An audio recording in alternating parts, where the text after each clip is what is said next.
বগুড়া সদর উপজেলায় ১৪৬টি কেন্দ্রে একযোগে ভোট গ্রহণ শুরু হয়েছে। বগুড়া করোনেশন ইনস্টিটিউট থেকে আরো জানাচ্ছেন উত্তরাঞ্চলীয় ব্যুরো প্রধান চপল সাহা।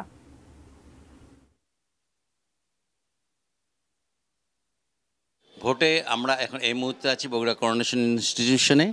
এইটা আপনার বলতে পারেন যে এখানে বেশ ভোটারের সংখ্যা কিন্তু কম নয়, তবে এই মুহূর্তে আমরা যেটা দেখতে পাচ্ছি আকাশ খুব ভালো না, প্রতিকূল আবহাওয়ার কারণে হয়তো ভোটারদের আগমন খুব একটা হচ্ছে না আর কি, তবে হবে। এখানে আসলে এই সদর উপজেলার এই জায়গাটায় ভোট দেন আপনার দত্তবাড়ি, কাজীখানা, এই এলাকার ভোটার ভোট দেবেন বলে আমরা জেনেছি।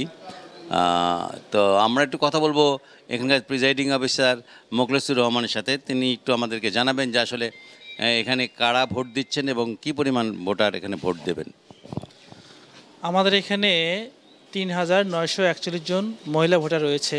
এটা দত্তবাড়ি এবং কাজীখানা এলাকার ভোটাররা এখানে ভোট দিবেন।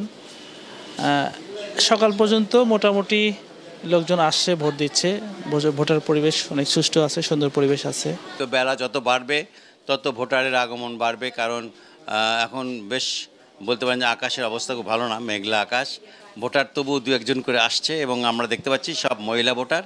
এই মহিলা ভোটার আপনারা শুনলেন, প্রায় ৪,০০০ মহিলা ভোটার ভোট এখানে দেবেন এবং আমরা মনে করছি যে বেলা যত বাড়বে ভোটারের সংখ্যা ততই বাড়বে।